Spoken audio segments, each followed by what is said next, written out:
नमस्कार दोस्तों, आप सभी का स्वागत है हमारे YouTube channel GS study point पे।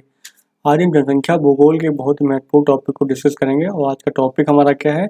जनसंख्या संगठन। ठीक है, तो जनसंख्या संगठन होता क्या है? ठीक है, तो इसमें हम देखेंगे परिभाषा इसकी देखेंगे कि जनसंख्या संगठन होती कौन सी चीज़ है। ठीक है, और इसके अंतर्गत क्या क्या शामिल किया जाता है। ठीक है, तो जनसंख्या संगठन से मतलब क्या होता है? जनसंख्या जो होती है, ठीक है, उसकी संरचना से, यानी कि जनसंख्या जो है, जनसंख्या के भीतर जो है कौन कौन सी संरचना जो है कितने मात्रा में है, कहने का मतलब। ठीक है, इसी के अंतर्गत जो है मुख्य रूप से जो है घटकों को शामिल किया था। कौन कौन से घटक हैं? जैसे एक तो लिंगानुपात हो गया, ठीक है, तो यानी कि लिंगानुपात हो गया, ठीक है, और फिर दूसरा क्या हो गया? आयु संरचना हो गई, दूसरा हो गया इसके अंदर आयु संरचना हो गई। फिर तीसरा क्या घटक होता है? आर्थिक संगठन। ठीक है, आर्थिक होता है। ये तो तीन मुख्य हो गए। इसके साथ ही जो है जैविक तथा सांस्कृतिक घटक को भी जो है धर्म हो गया, भाषा हो गई, सांस्कृतिक मंडल, इनके अध्ययन पर जो है इन पे ध्यान दिया जाता है। लेकिन हमको जो है इस टॉपिक में जो है मुख्य रूप से जो है लिंग संगठन पढ़ना है। ठीक है, लिंगानुपात मतलब,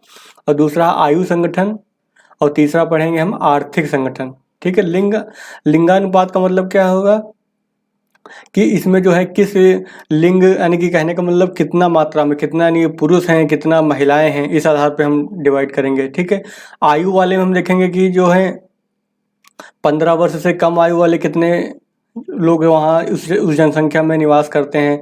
फिर 65 वर्ष से अधिक वाले कितने हैं, और कुछ और बाकी जो शेष बचे, यानी कि 15 से लेकर के 65 की आयु वर्ष वाले कितने लोग हैं वहाँ पे निवास करते हैं।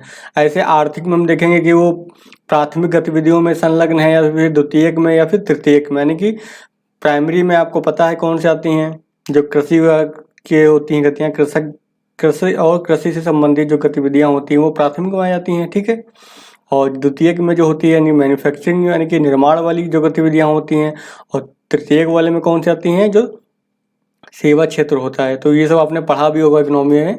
तो हम यहाँ पर देखेंगे कि डिटेल में देखेंगे कि पूरा विश्व जो है वहाँ पे किन देशों में किस तरह की जो है आर्थिक गतिविधियाँ पाई जाती हैं। ठीक है, तो बहुत इंपॉर्टेंट टॉपिक है, और इसमें समझना है, आपको याद कुछ नहीं करना है, अपने आप याद हो जाएगा। समझेंगे आप तो आसानी से ये याद हो जाएगा। ठीक है, तो चलिए हम देख लेते हैं कि लिखेंगे कैसे इसको। तो हम देखेंगे कि जनसंख्या संगठन, तो पहले हम देखेंगे होता क्या है ये। तो जनसंख्या संगठन से अभिप्राय है, ठीक है, इससे अभिप्राय क्या है? जनसंख्या की संरचना, यानी कि जनसंख्या जो है उसकी संरचना क्या है।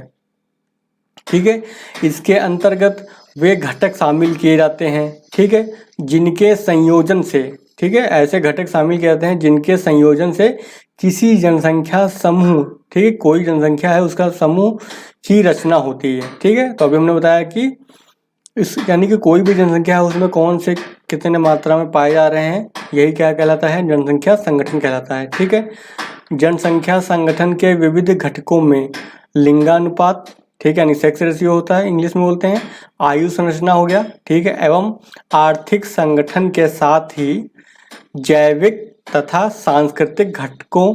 अब इसमें कौन कौन से होते हैं? मुख्यतः धर्म हो गया, भाषा हो गई, और सांस्कृतिक मंडल। ठीक है, सांस्कृतिक मंडल हो गया कि अध्ययन पर क्या किया जाता है? विशेष बल दिया जाता है। ठीक है, इनके यानी कि अध्ययन किया जाता है इसमें। ठीक है, जनसंख्या संगठन जो है समय व स्थान के अनुसार क्या है? परिवर्तनशील है। आपको पता है क्योंकि गतिक है ना ये। आज जनसंख्या वहाँ पे कुछ होगी, आगे आने वाले वर्षों में वहाँ पे कुछ होगी। आज वहाँ जनसंख्या का लिंगानुपात कुछ है, आगे आने वाले समय में वहाँ पे लिंगानुपात कुछ और होगा। ऐसे ही वहाँ पे आर्थिक गतिविधियों की बात करते हैं तो वहाँ पे जो है ये सारी जो क्या होते हैं? परिवर्तनशील होते हैं। ठीक है, तो हम इसमें जो है सबसे पहले आज के वीडियो हम देखेंगे लिंग संगठन। ठीक है, लिंग संगठन देखेंगे कि कोई भी जनसंख्या जो होती है उसके अंदर लिंग संगठन जो है किस रूप में पाया जाता है। ठीक है, तो आपको इससे पहले वाले वीडियो में बताया भी था कि सेक्स रेशियो होता क्या है। तो हमने बताया था कि 1000 जो है पुरुष पे जो है कितनी महिलाएं हैं उस क्षेत्र में, उस जनसंख्या के अंदर, उसे ही क्या बोलते हैं? लिंग संगठन या फिर लिंगानुपात। ठीक है, कुछ देश जैसे यूएसए हो गया, वहाँ पे इसको 100 लिया था, यानी 100 पुरुषों पे कितनी महिलाएं हैं, इस आधार पे करते हैं वहाँ पर। ठीक है, और जैसे कुछ देश होते हैं वहाँ पे क्या है कि 1100 पुरुष हैं, उनके ऊपर कितनी महिलाएं होती हैं। जैसे न्यूजीलैंड है, तो न्यूजीलैंड जो है 1100 के आधार पर वहाँ पे लिंगानुपात को मापन करता है वो। ठीक है, तो अलग अलग देशों में इसका जो मापन होता है वो अलग अलग किया जाता है। ठीक है, तो हम देख लेते हैं लिंग संगठन को कैसे लिखेंगे इसको। तो लिंग संगठन जो है जनसंख्या में स्त्रियों तथा पुरुषों के अनुपात का क्या है, परिचायक है। ठीक है, इसे सामान्यतः जो 1000 पुरुषों पर, ठीक है, 1000 मेल पर स्त्रियों की संख्या के रूप में प्रदर्शित किया जाता है। ठीक है, किंतु यूएसए सहित कुछ अन्य देशों में जो है लिंगानुपात को जो है प्रति 100 यानी कि 100 पे, ठीक है, प्रति 100 स्त्रियों पर पुरुषों की संख्या के रूप में प्रदर्शित किया जाता है। ठीक है, जबकि न्यूजीलैंड जैसे कुछ देशों में इसे क्या है 1100, ठीक, 1100 पुरुषों पर स्त्रियों की संख्या के रूप में प्रदर्शित किया जाता है। ठीक है, फिर क्या है, जो विश्व के जो है विभिन्न देशों में जो है उनकी आर्थिक, सामाजिक और जो है सांस्कृतिक एवं राजनीतिक विषमताओं के कारण क्या है, इनके लिंगानुपात में जो है अंतर पाया जाता है। ठीक है, यानी कहीं पे लिंगानुपात अधिक है, कहीं पे लिंगानुपात कम है। तो वही लिखा हुआ है, विश्व के जो है विभिन्न देशों के जो आर्थिक, सामाजिक, सांस्कृतिक एवं राजनीतिक, ठीक है, विषमताओं के कारण, यानी कि वहाँ की जो परिस्थितियां हैं विषम है, आर्थिक रूप से विषम हो सकती हैं, सामाजिक स्तर पे विषम हो सकती हैं, सांस्कृतिक स्तर पे विषम हो सकती हैं, या फिर राजनीतिक स्तर पे। तो इन विषमताओं के कारण क्या होता है, वहाँ पे जो पाया जाने वाला लिंगानुपात यानी कि स्त्री पुरुष अनुपात जो होता है उसमें भी क्या पाई जाती है, विषमता पाई जाती है। ठीक है, चलिए आगे देख लेते हैं। आगे क्या है, विश्व के जो सबसे विकसित महाद्वीप है, यानी कि विकसित महाद्वीप जैसे अमेरिका वगैरह हो गया, यूरोप के जो महाद्वीप विकसित महाद्वीप हैं, ठीक है, वहाँ पे क्या है, सेक्स रेशियो अधिक पाया जाता है, यानी कि महिला और पुरुषों का जो अनुपात है वो महिलाओं का वहाँ पे अनुपात अधिक होता है पुरुषों के कंपेयर में। ठीक है, जो विकसित देश होते हैं, ठीक है, यानी विकसित महाद्वीप वाले क्षेत्र जो हैं। ठीक है, तो वही लिखा हुआ, विश्व के जो सबसे विकसित महाद्वीपों में स्त्रियों की संख्या जो क्या है, पुरुषों से अधिक है। ठीक है, इसका प्रमुख कारण क्या है, पुरुषों में अपेक्षाकृत उच्च मृत्यु दर का होना। ठीक है, तो हमने आपको बताया कि जो महिलाएं होती हैं बायोलॉजिकली यानी जैविक रूप से अधिक स्ट्रांग होती हैं, यानी मजबूत होती हैं, किसके, पुरुषों के कंपेयर में। ठीक है, इन महाद्वीपों के अधिकांश देशों में जो है क्या, पुरुषों तथा महिला के जीवन स्तर जो है, पोषण स्तर हो गया, ठीक है, शिक्षा हो गई, स्वास्थ्य हो गया तथा आर्थिक वृद्धि के समान अवसर क्या है, उपलब्ध, यानी कि दोनों में कोई भेदभाव नहीं है, यानी कि दोनों को समान रूप से अपॉर्चुनिटी यानी अवसर प्राप्त है वहाँ पर। ठीक है, परंतु क्या है, जैविक कारण और दुर्घटनाओं से क्या है, पुरुषों की क्या है, मृत्यु दर जो है महिलाओं की तुलना में अधिक होती है। ठीक है, अतः पुरुषों की संख्या क्या है, स्त्रियों से कम पाई जाती है। तो यही रीज़न है, वहाँ पे महिलाएं ज़्यादा हैं और पुरुष कम हैं। क्यों, क्योंकि वो ज़्यादा जो पुरुष व्यक्ति है उनका एक्सीडेंट हो जाता है, ठीक है, यानी कि उनके दुर्घटना की वजह से, और साथ ही में जैविक कारक यानी कि जो पुरुष जो होते हैं महिलाओं के कंपेयर में कम स्ट्रांग होते हैं, इसलिए जो है उनकी अधिक मृत्यु दर होती है। अब इसकी वजह से क्या हो जाता है कि महिला अधिक हो जाती हैं और पुरुष कम पड़ जाते हैं उसके कंपेयर में। ठीक है, इसीलिए जो है महिला का अनुपात वहाँ पे अधिक है। ठीक है, इसी के साथ रूस में अगर देखा है, रूस में क्या हुआ था, रूस में जो है स्त्रियों का अधिक होना, उसका कारण क्या है, द्वितीय विश्व युद्ध एवं अन्य युद्ध में जो है पुरुषों का हताहत होना, यानी उनका मारा जाना, यानी कि वहाँ पे जो मुख्य रूप से जो पुरुष जो है सेना में शामिल होते हैं, तो इसमें क्या होता है, युद्ध होता है, तो युद्ध में जो है पुरुषों का अधिक रूप से जो हताहत हो जाते हैं, वो यानी कि मृत्यु हो जाती है उनकी। ठीक है, यहाँ पर क्या है, 60 वर्ष से अधिक आयु वर्ग में जो है पुरुषों का अनुपात जो है स्त्रियों की तुलना में 1/2 से भी कम होना इसी का संकेत करता है। यानी कि वहाँ पे जो है 60 वर्ष से अधिक जो है हम देखते हैं आयु वर्ग के लोगों में, तो वहाँ पे जो है पुरुष तो बहुत ही कम है। ठीक है, उसका कारण क्या है, क्योंकि वो युद्ध वगैरह में काफ़ी मारे जा चुके हैं, तो बचे ही नहीं है कहने का मतलब। ठीक है, अफ्रीका अगर महाद्वीप के अधिकांश बात करते हैं, तो अफ्रीका महाद्वीप के अधिकांश देशों में क्या है, प्रकोपों, बीमारियों से जो है क्या, पुरुषों की मृत्यु दर स्त्रियों की तुलना में अधिक होने के कारण, यानी वहाँ पर भी जो है स्त्रियां अधिक संख्या में पाई जाती हैं। क्यों, क्योंकि वहाँ पे जो कोई प्रकोप आता है, यानी प्राकृतिक आपदा आती है या फिर बीमारी हो जाती है, तो उसमें जो है पुरुषों की मृत्यु दर अधिक हो जाती है। क्यों, क्योंकि महिलाएं हैं वो ज़्यादा स्ट्रांग है ना पुरुषों के कंपेयर में, तो वहाँ पे जो महिलाएं जो हैं अधिक हैं, कहाँ पे, जो अफ्रीका के जो देश हैं। ठीक है, फिर देख लेते हैं एशिया और लैटिन अमेरिका के। तो एशिया तथा लैटिन अमेरिका के अधिकांश जो विकासशील देश हैं, ठीक है। उसमें क्या है, स्त्रियों की संख्या जो है पुरुषों से क्या है, कम है। अब लैटिन अमेरिका क्या आता है, जो मैक्सिको से लेकर के जो पूरा दक्षिण का अमेरिका भी शामिल होता है इसके अंदर, वो सारा इसी के अंदर शामिल होता है, लैटिन अमेरिका। ठीक है।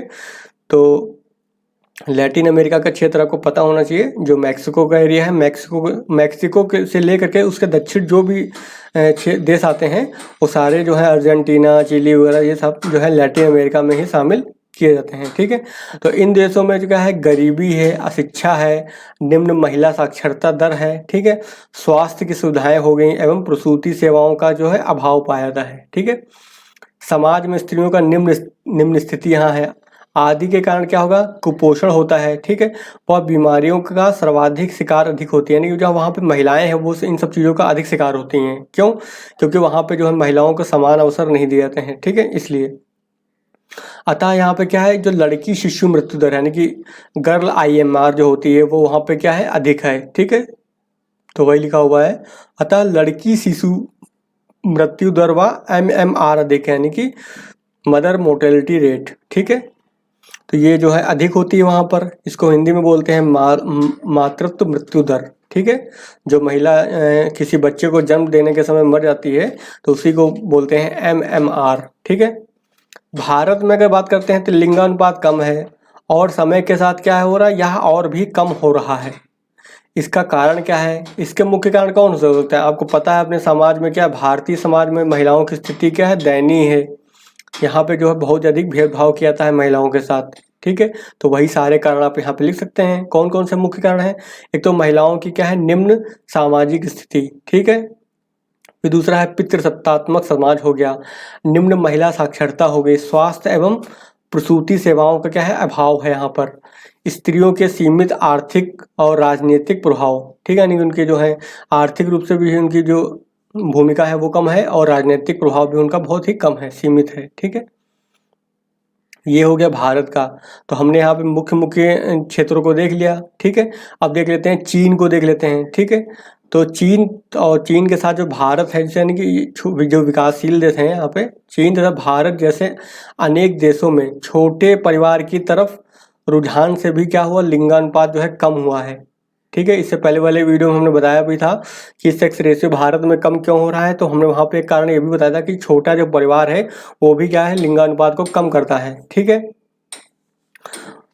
लड़के की जो पारिवारिक आवश्यकता तथा सीमित परिवार। ठीक है। यानी कि लड़का है, उसकी आवश्यकता है, क्यों? क्योंकि वो वंश को आगे बढ़ाता है। तो इस विचारधारा के तहत जो है लड़के का क्या है, पारिवारिक महत्व है। ठीक है।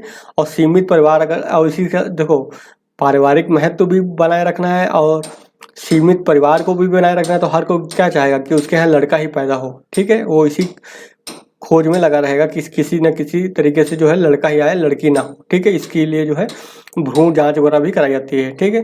तो लड़के की पारिवारिक आवश्यकता तथा सीमित परिवार आकार भी जो है अन्य कारकों के साथ, जो अन्य कारक हैं उनके साथ जन्म से पूर्व लिंग जांच करने की आवश्यकता क्या करते हैं, पैदा करने के लिए उत्तरदायी है। यानी कि जन्म से पहले जो लिंग जांच करते हैं भ्रूण की, वो उसका कारण यही है, क्योंकि जो बच्चा है, लड़का है, उसका जो है उसकी पारिवारिक आवश्यकता होती है। ठीक है।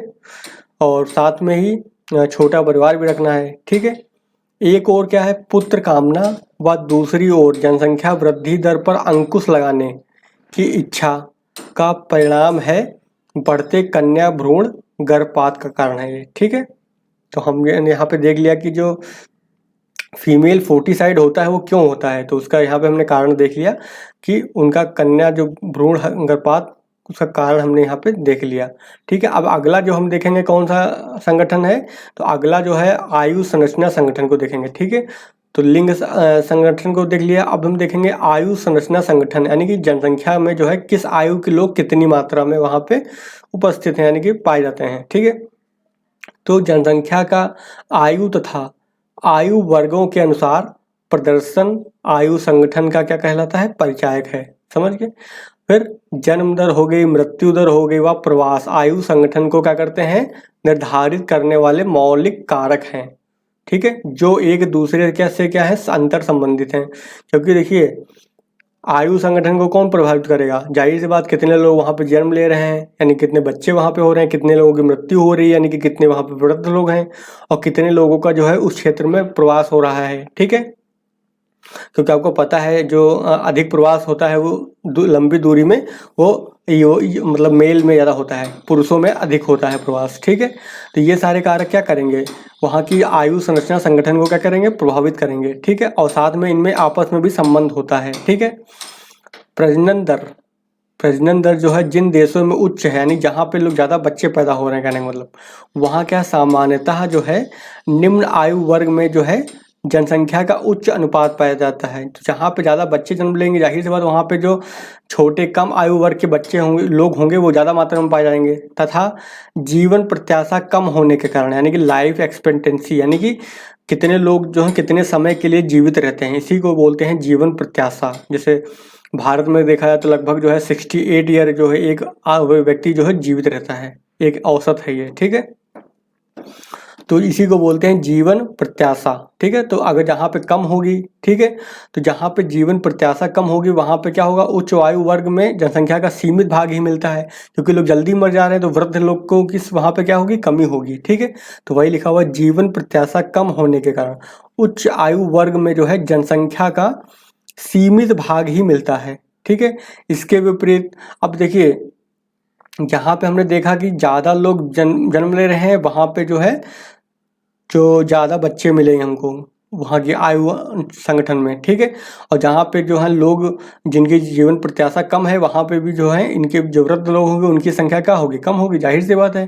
ठीक है, इसके विपरीत जिन देशों में जो है जन्म दर जो है निम्न, ठीक है, जहाँ पे जो कम लोग पैदा हो रहे हैं, यानी जिन देशों में जो है जन्म दर जो है वो क्या है, निम्न बनी हुई है, वह जीवन प्रत्याशा उच्च होती है, यानी कि वो ज़्यादा लंबे समय तक जीते हैं। जैसे जापान हो गया एग्जाम्पल।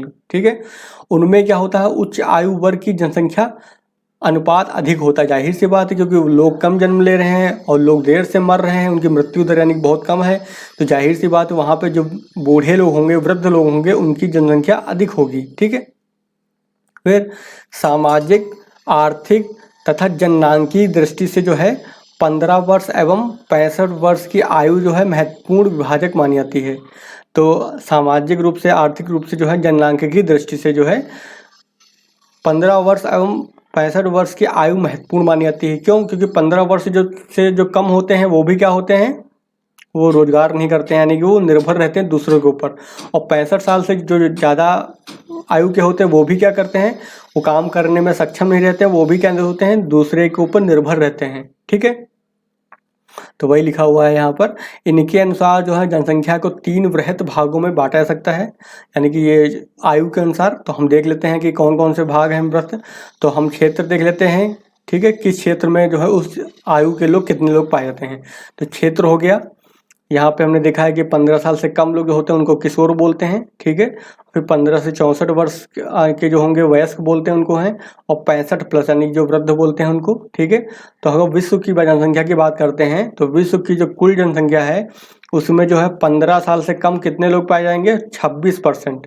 तो 26% लोग जो हैं 15 साल से कम पाए जाते हैं। ठीक है, फिर 15 से 64 साल के जो व्यक्ति हैं वो कितने हैं, कुल जनसंख्या का 66%, यानी कुल जनसंख्या का 66% जो है वो वयस्क है। ठीक है, फिर बूढ़े लोगों की बात कर लेते हैं तो 8% जो है कुल जनसंख्या का वो क्या है, वृद्ध हैं।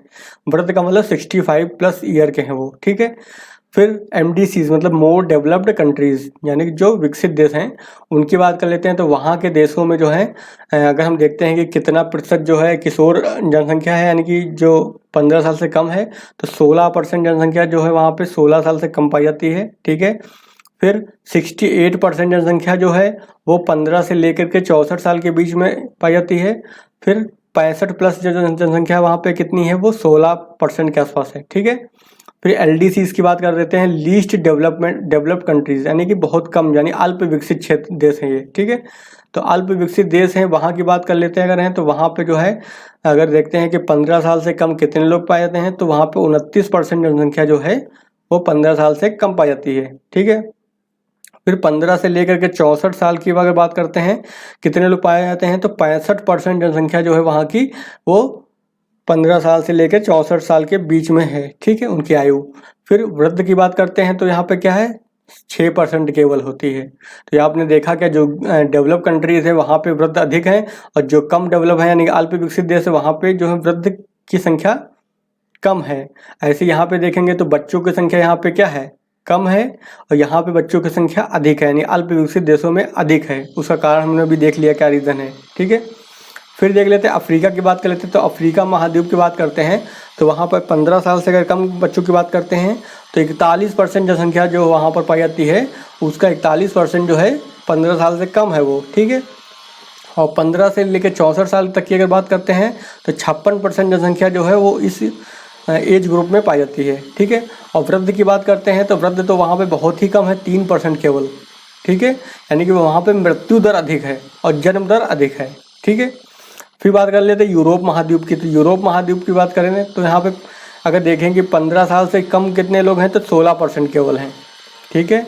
और 15 से लेकर के 64 वर्ष तक कितने हैं तो 68% लोग जो हैं इस आयु में आते हैं, इस आयु समूह में आते हैं ये। फिर 65 प्लस वाले में कितने लोग आ जाएंगे 16%, यानी कि 16% जो है इसमें आते हैं। तो आप क्या देख रहे हैं, जो MDC हो गया और ये यूरोप दोनों सेम आ रहा ना, क्योंकि ये उसी का तो भाग है ये, क्योंकि ये भी तो विकसित देश है ना। यूरोप के जो सारे देश हैं क्या लगभग विकसित देश ही हैं, ठीक है। तो यहाँ पे देख रहे होंगे आप जो गरीब देश हैं, यहाँ से क्या हमने निकला, यहाँ से एक बात ये निकल करके आई कि जो गरीब देश होगा वहाँ जन्म दर अधिक होगी, और जो वहाँ पे मृत्यु दर वहाँ पे वो कम होगी, ठीक है। यानी कि मृत्यु दर नहीं बोलेंगे इसको, वृद्धों की संख्या जो है वो कम होगी, ठीक है। फिर जो विकसित देश है वहाँ पे जन्म दर होगी वो क्या होगी, कम होगी, यानी बच्चे वहाँ पे कम पाए जाएंगे, और जो बूढ़े होंगे बुजुर्ग होंगे वो अधिक पाए जाएंगे। तो ये आपने यहाँ पे देखा, ठीक है। तो इस टेबल का यही एक अर्थ था, यहाँ पर समझाना ही आपका मेन उद्देश्य था मेरा, कि यहाँ पे किस हिसाब से जो है विश्व में जो जनसंख्या पाई जाती है उसमें किस आयु के लोग कहाँ पे अधिक हैं और कहाँ पे कम हैं, ठीक है। तो आपको ये याद तो रहेगा नहीं एग्जाम से पहले, लेकिन आपको मोटा मोटी यहाँ से बात ये निकल आई है कि जो कम विकसित देश हैं वहाँ पे जनसंख्या वृद्धि दर अधिक है, यानी बच्चे अधिक हैं वहाँ पर, और वृद्धों की संख्या वहाँ पे कम है, ठीक है। यहाँ पे देख सकते हैं। और जो अधिक जो विकसित देश हैं तो अधिक विकसित देशों में जो है जो बच्चों की संख्या है वो कम है और वृद्धों की संख्या वहाँ पे अधिक है, ठीक है, कंपेयर टू जो अल्प विकसित देशों के कंपेयर में, ठीक है। और ये डाटा आप याद कर सकते हैं कि विश्व का जो है जनसंख्या का एक आंकड़ा याद कर सकते हैं कि विश्व की जो कुल जनसंख्या है उसका 26% जो है वो बच्चे हैं, यानी कि 15 साल से कम वाले उम्र के हैं, और 66% जो है वो कितना है 15 से लेकर 64 वर्ष के बीच के हैं, ठीक है, ग्रुप के हैं, एज ग्रुप में हैं। और फिर 65 प्लस वाले कितने हैं 8% है। तो ये एक डाटा आप याद कर सकते हैं, ठीक है। चलिए आगे देख लेते हैं। अब देखिए किशोर आयु वर्ग जो है, अब हम देख लेते हैं कि इनकी खास बातें, 3 वर्ग जो देखे हैं हमने तो इनकी खास बातों को देख लेते हैं, क्या इनकी खास बातें हैं।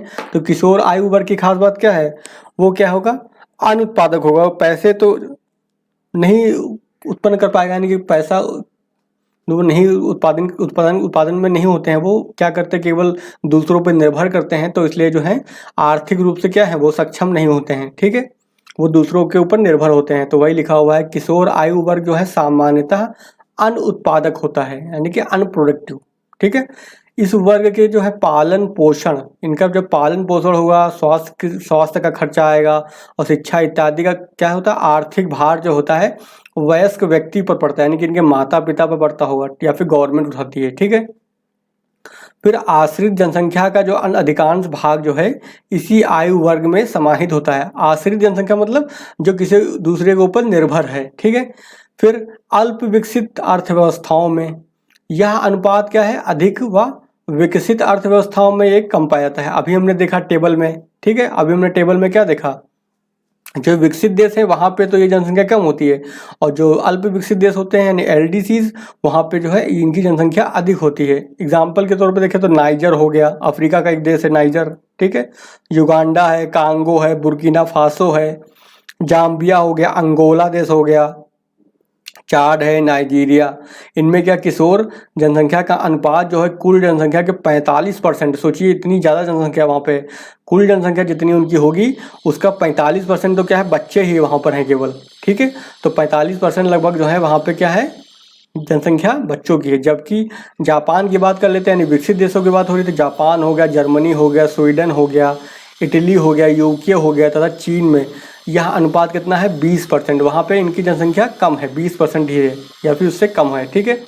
MDCs में जो है औसतन यह अनुपात कितना है 16% है। हमने अभी टेबल में देख लिया ऊपर, ठीक है। चलिए आगे देख लेते हैं। अगला क्या है वृद्ध आयु में। अब देख लेते हैं वृद्ध आयु में कौन सा आएंगे, जो 65+ होंगे, ठीक है। तो वृद्ध आयु में जो है लोग वरिष्ठ नागरिक कहलाते हैं। इन व्यक्तियों की क्या है लंबी आयु होने के कारण जीवन का सर्वाधिक अनुभव होता है, यानी कि उनके पास एक्सपीरियंस बहुत होता है, लाइफ का होता है, ठीक है, सर्वाधिक अनुभव होता है इनका पास। किंतु स्वास्थ्य संबंधी कठिनाइयाँ इनके पास पाई जाती है, क्योंकि बूढ़े होंगे तो उनकी क्या हेल्थ पे बहुत ज़्यादा खर्चा होता है, यानी कि स्वास्थ्य संबंधी कठिनाइयाँ हैं के कारण क्या है इनमें जो है क्रियाशीलता कम हो जाती है, यानी वो बहुत कम एक्टिव हो पाते हैं, ठीक है। आर्थिक क्रियाशीलता के अभाव में इस आयु वर्ग के जो व्यक्ति जो हैं सामान्यतः वयस्क आयु वर्ग पर क्या होते हैं आश्रित होते हैं, यानी कुछ खुद तो कुछ काम कर नहीं पाते हैं, तो दूसरों पे ही ये निर्भर रहते हैं, ठीक है। विकसित देशों में, विकसित देश जो होते हैं वहाँ पे वरिष्ठ नागरिकों का बढ़ता हुआ अनुपात, यानी वहाँ पे जो बहुत ज़्यादा जनसंख्या बढ़ रही है बूढ़ों की, एक गंभीर समस्या के रूप में क्या हुआ दृष्टिगोचर हुआ है, ठीक है। वृद्ध लोगों की जो बढ़ती हुई जनसंख्या जो है क्या पेंशन होती है, बीमा, सामाजिक सुरक्षा यानी सोशल सिक्योरिटी प्रदान करना एक बड़ी चुनौती बना हुआ है। यानी यहाँ पर इन देशों में जो विकसित देश है वहाँ पे क्या है इनके लिए जो है इस तरह की जो व्यवस्था करना है एक बहुत बड़ी चुनौती बना हुआ है, ठीक है। MDCs जो है, MDCs में जो है इस आयु वर्ग के लोगों का अनुपात कितना है 16%। हमने अभी ऊपर टेबल में देखा था जो MDCs कंट्री यानी मोर डेवलप्ड कंट्रीज हैं वो क्या है उन पे जो है इस आयु वर्ग के लोग लगभग 16% लोग हैं, ठीक है। विश्व में यह अनुपात जो है विश्व में जो यह अनुपात जो है सर्वाधिक है 24% है, ठीक है। और जापान का ये उदाहरण दिया गया है, सबसे ज़्यादा जो है जापान में जो है ये कितना है 24%। जो जापान की जो है अगर कुल जनसंख्या का 24% वहाँ की जो है जनसंख्या वो क्या है 65+ आयु वर्ग है। तो वही लिखा हुआ विश्व में यह अनुपात जो है जापान में सर्वाधिक है। अगर कोई पूछे आपसे कि सबसे ज़्यादा बुजुर्ग लोग कहाँ पे हैं, वहाँ पे जनसंख्या है कुल जनसंख्या का, तो कुल जनसंख्या का 24% जापान में पाया जाता है जो सबसे अधिक बुजुर्ग है, कहने का मतलब, ठीक है। तो आज की वीडियो में चलिए हम इतना ही देख लेते हैं। अगला फिर जो हम नेक्स्ट वीडियो में हम देखेंगे, ठीक है, निर्भरता अनुपात को, ठीक है। वो अगले वीडियो हम देख लेंगे क्योंकि लंबा हो जाएगा वीडियो आज, तो इसलिए आज का वीडियो हम यहीं पे ख़त्म करते हैं। अगर आपको ये वीडियो पसंद आया हो तो वीडियो को लाइक जरूर करिएगा, ठीक है, और कमेंट के माध्यम से बताइएगा, कोई सुझाव होगा वो भी दीजिएगा। और अगर आप हमारे ज्योग्राफी ऑप्शनल का पेड ग्रुप ज्वाइन करना चाहते हैं तो हमें इस नंबर पर कॉन्टेक्ट कर सकते हैं। नंबर है 8860558530। इस पर आप व्हाट्सअप कर सकते हैं या फिर कॉल करके जो है पेड ग्रुप से संबंधित अधिक जानकारी प्राप्त कर सकते हैं। चलिए फिर मिलते हैं फिर नेक्स्ट वीडियो में इसके अगले भाग में, ठीक है।